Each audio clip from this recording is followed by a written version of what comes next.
வணக்கம் உறவுகளே, நாங்கள் இன்று பார்க்கவிருப்பது அக்ஷய திருதியை. இந்த நாளில் நாம் என்னவெல்லாம் செய்ய வேண்டும், எப்படி லக்ஷ்மி தாயாரை வழிபாடு பண்ண வேண்டும் என்ற தகவல்கள். லக்ஷ்மியை வழிபாடு செய்வதற்கு விசேடமான நாட்கள் இருந்தாலும் இந்த அக்ஷய திருதியையும் மிக முக்கியமான நாளாக கொண்டாடப்படுகின்றது. இந்த அக்ஷய திருதியை நாம் என்ன நற்செயல்கள் செய்தாலும் அது பன்மடங்கு பெருகும் என்பது நம்பிக்கை.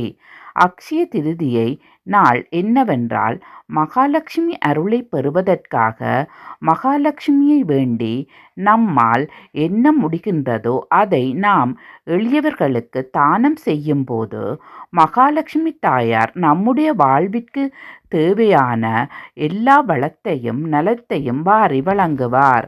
எனவே இந்நாளில் தானம் செய்வதுதான் மிகவும் சிறப்பு. வீட்டை மங்களகரமாக வைத்திருக்க வேண்டும். வீட்டை மிகவும் நறுமணத்துடன் வைக்க வேண்டும்.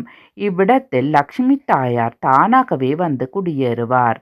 அத்துடன் ஏழை எளியவர்க்கு தானம் செய்வதும் துன்பப்படுவர்களுக்கு கைமாறு பாராமல் உதவி செய்வதும் லக்ஷ்மி தாயாருக்கு மிகவும் விருப்பம். தான தர்மம் செய்யும் போது பிரதிபலனை எதிர்பாராமல் செய்ய வேண்டும். இந்நாளில் தானம் செய்வது லக்ஷ்மியின் அருளை பெறுவதற்கு மிகவும் சிறப்பாக இருக்கும்.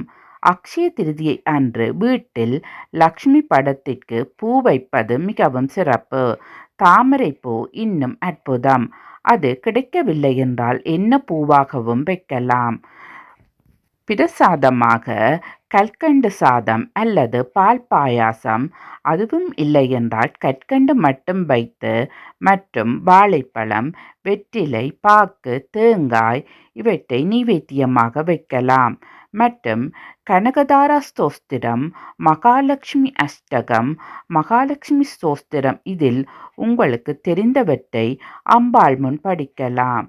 குங்குமத்தால் அர்ச்சனை செய்வதும் சிறப்பு. அல்லது நாணயங்களாலும் அர்ச்சனை செய்யலாம். இவையெல்லாம் முடிந்த பிறகு உங்களால் என்ன முடிகின்றதோ அதை வாங்கி பிறருக்கு தானமாக கொடுக்கலாம். இந்நாளில் என்னவெல்லாம் வாங்கலாம்? தங்கம் வாங்கலாம். கல்லுப்பு, மஞ்சள் வேண்டி வீட்டில் சாமி அறையில் வைக்கலாம். மற்றும் உணவுப் பொருட்கள், அதாவது அரிசி, பருப்பு, வெல்லம், காய்கறி இவற்றை நீங்களும் வேண்டி வைக்கலாம். எளியவர்களுக்கு தானமும் கொடுக்கலாம். நாம் பிறருக்கு கொடுக்க வேண்டும் என்ற நினைப்பு நமக்கு வந்தாலே நமக்குள் நல்ல எண்ணம் பிறக்கும். புதிதாக பொருட்கள், புதிய தொழில்கள், இந்நாளில் நீங்கள் எதை தொடங்கினாலும் அந்த முயற்சி அற்புதமாக முன்னேற்றம் அடையும். அத்தகைய சிறப்பு நாள்தான் இந்த அக்ஷய திருதியை. இந்த ஆண்டு அக்ஷய திருதியை ஏப்ரல் 30 புதன்கிழமை அன்று கொண்டாடப்படுகின்றது.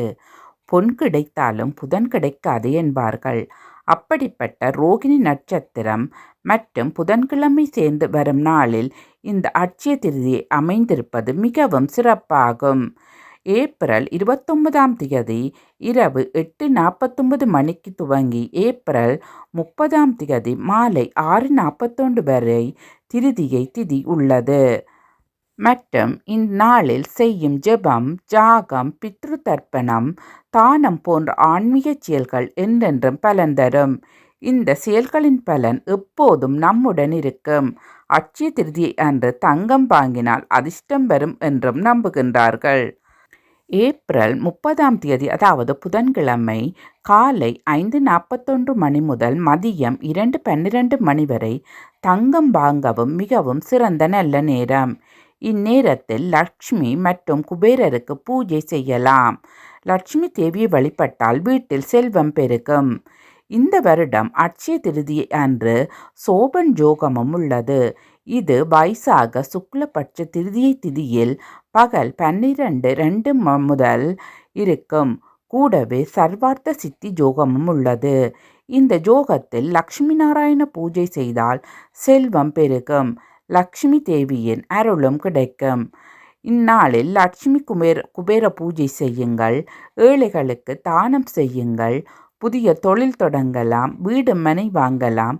தங்கம் வாங்கினால் வீட்டில் செல்வம் பெருகும். அக்ஷய திருதியை ஒரு நல்ல நாள். இந்த நாளில் செய்யும் செயல்கள் நல்ல பலனை தரும்.